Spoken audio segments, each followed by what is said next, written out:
On Thursday, December 14th, the Federal Communications Commission, also known as the FCC, decided to end net neutrality. In a 3-2 vote with Republicans voting for the repeal and the Democrats voting against it, an open and free internet experience might not be an option within the next few months.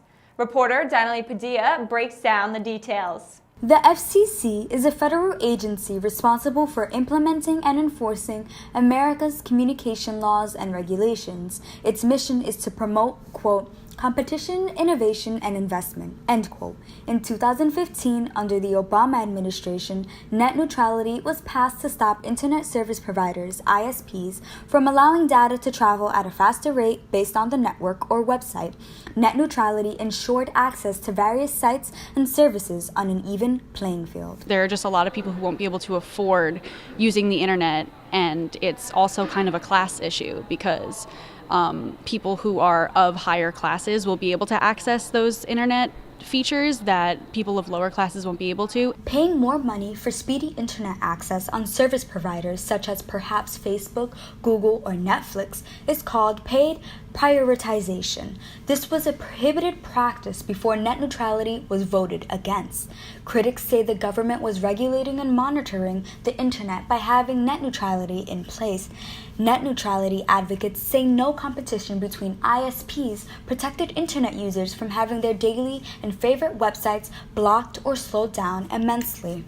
If you're a smaller company trying to get started and these restrictions get in depth and get into more effect, you may have more issues. This may quash innovation as opposed to enhancing it. With net neutrality killed, this has the potential to make video conferencing, streaming, lecture videos, online classes, movements, and public libraries less accessible.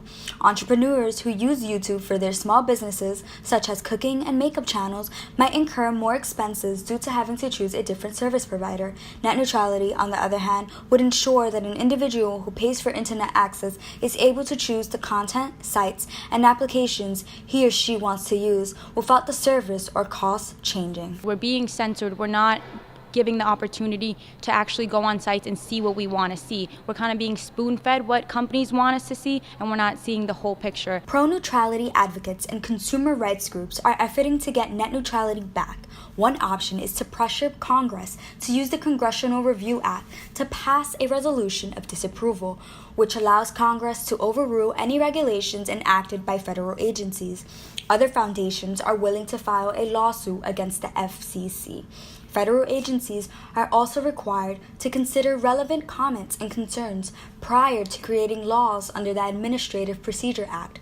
But researchers say the comments may have been generated by robots, which could have swayed the final vote significantly. What if it actually intervenes with our education access online for those that have hybrid courses and online courses?